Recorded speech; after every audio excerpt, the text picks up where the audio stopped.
Porto station, we wait for our train. It's late. The journey home is about to begin. Oh hey, and welcome to the very final vlog in my trip 2019. And yeah, here we are. It's a July day. It's quite a sunny July day for Melbourne, Australia, and of course we're in winter. Today we're going to talk about my road home, or my flight path home if you like, and we're going to look at some of the best of my trip. So without much ado, let the vlog begin.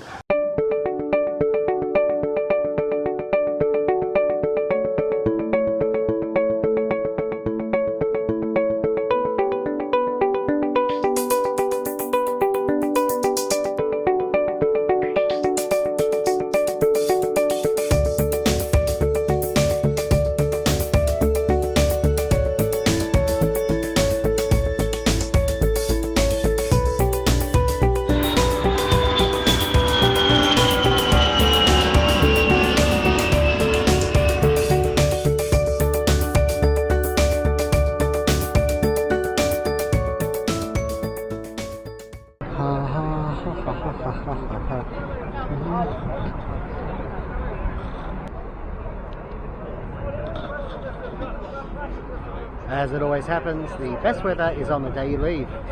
7 weeks, 10 countries, but it was time to go home.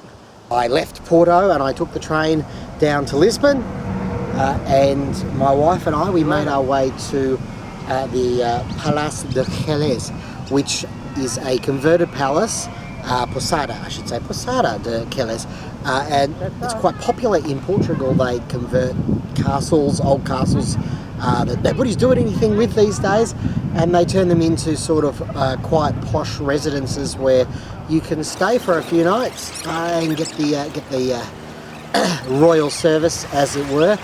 This was one of the cheapest options.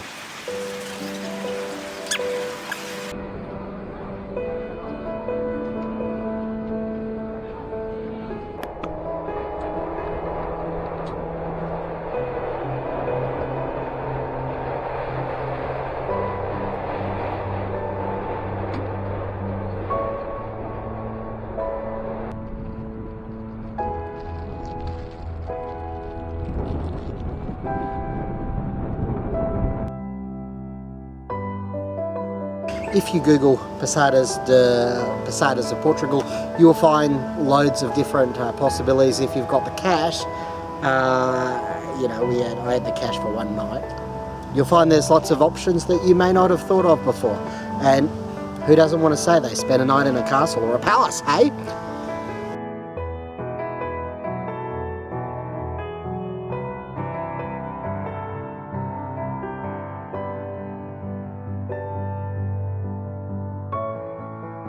So, flying home. Lisbon Airport was it was pretty easy checking in. We were first in line, I think. We were there very, very early, as you do. We took the train. We had quite a long train ride because the Pousada de Quelez was a little way out of Lisbon proper. We took the trains and we got there, and before you knew it, we were checked into our flight on Emirates, and we flew back via Dubai. You know, we left at about 1 o'clock in the afternoon, so we were going against the spin of the earth. So before we knew it, it was dark, and we had a nice touchdown in Dubai Airport. Dubai Airport is not one of my favourite airports. It's just so flipping busy. So we only had a couple of hours there, and then we were onto an A380 to take us across to Singapore.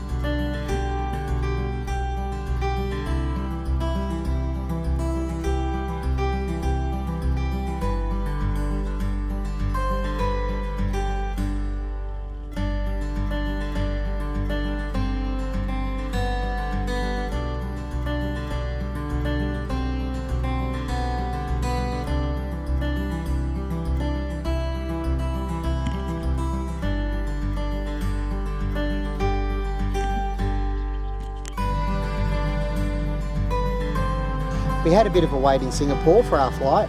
It wasn't a bad thing because I think we had about 8 hours there.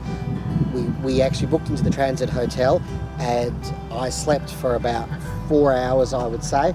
And then we boarded our Qantas flight to take us back to Melbourne. And I was worried I wasn't going to sleep on the Qantas flight, but I did. So I actually came back in reasonable shape. I mean, apart from that, you know. And thus the trip was done.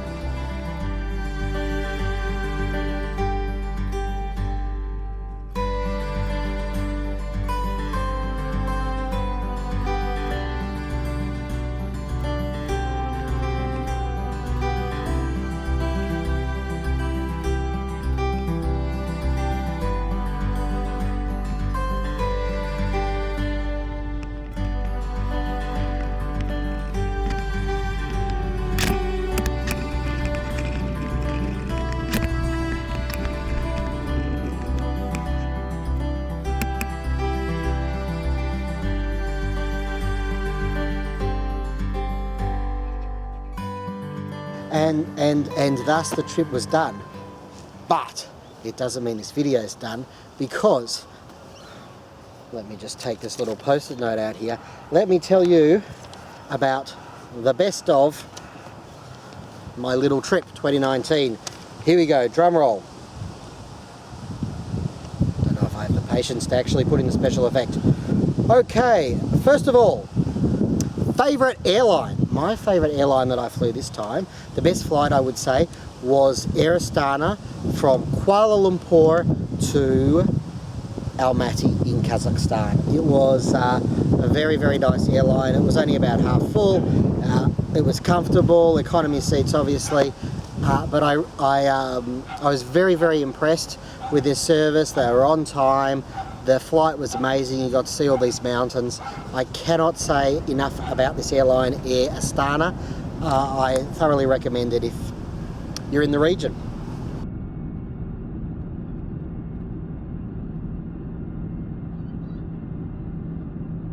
Favourite city? My favourite city was Seville in Spain, I think. I mean, I loved a lot of places. I loved Minsk. I liked Dushanbe. But Seville, there was something quite special about Seville. You know, it has the bull ring, and it has the cathedral with amazing views. It's got lots of old sort of Moor houses, and of course it has the Alcazar Palace. And it was friendly. It was really easy to walk around, even though you could get lost quite easily. I would say that was my favourite city of the trip.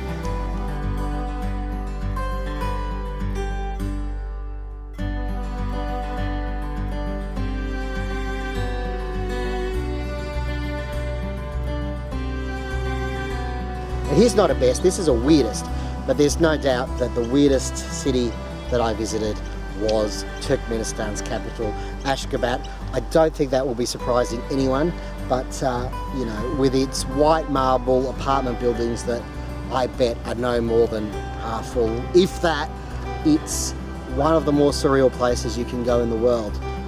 You know, but that kind of floats my boat, so if it floats your boat, and you're prepared to do the paperwork, Ashgabat awaits.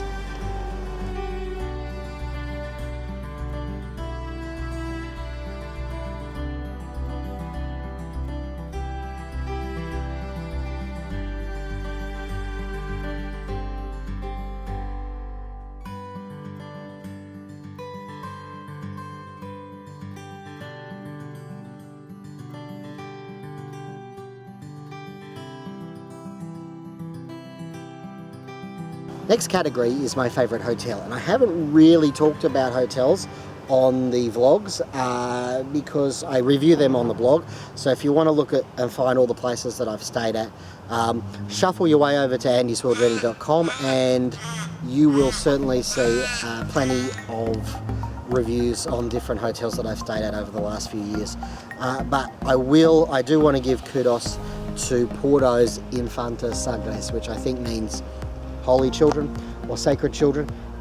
It's a really beautiful hotel, and it is the only 5-star hotel that I stayed at on this journey. It was severely discounted, severely discounted, and you know, I almost feel ashamed to put a 5-star hotel as my number one stay, but yeah, I really loved it. I loved the decor. It was really, the building was beautiful, and the service was amazing, and it had this wonderful old lift, actually, which I really enjoyed. You know, it was a lift with a seat. Not many lifts these days have seats. What happened to lift with seats? Who knows?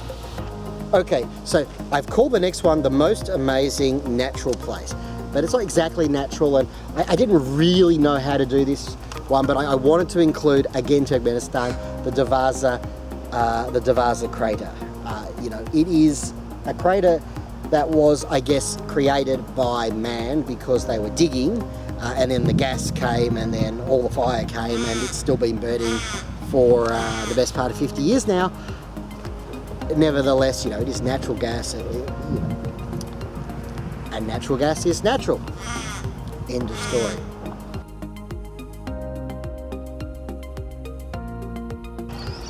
My final category is biggest challenge, and there's no doubt about that. That was my 7 Lakes hike in Tajikistan.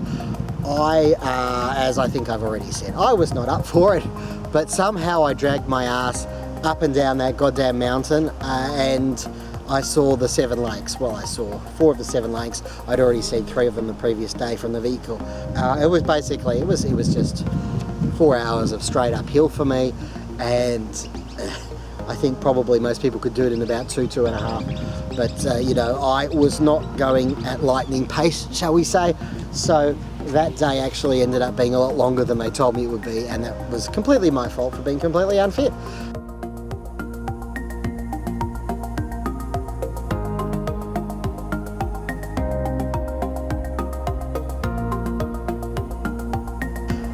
Thank you so much for joining me for this series of vlogs. This is my first real vlog experience, and I ideally want to thank the 14.5 viewers that have seen some of my vlogs, I should say. That's very kind of you, and you know, tell your friends and I might get 16 views. You just never know, do you? Wherever you are, please stay safe. Thank you again for joining me on this 7-week journey. It's been it was great to actually get this sort of trip in, I think, last year, because this year it just wouldn't be possible, and so who knows when I will be taken to the skies again. I know a lot of people in Europe, and maybe even the States, are able to fly at the moment and go to other countries, you know, with restrictions or whatever, but here in Australia we're like we're like international travel, forget it until this time next year, they're saying. So yeah, it's a bit disappointing, shall we say the least. Thank you again, take care, check out the blog andysworldjourneys.com. You'll find me on Facebook, you'll find me on Twitter, you'll find me on Instagram, although I don't use it unless I'm traveling usually. May the journey never end.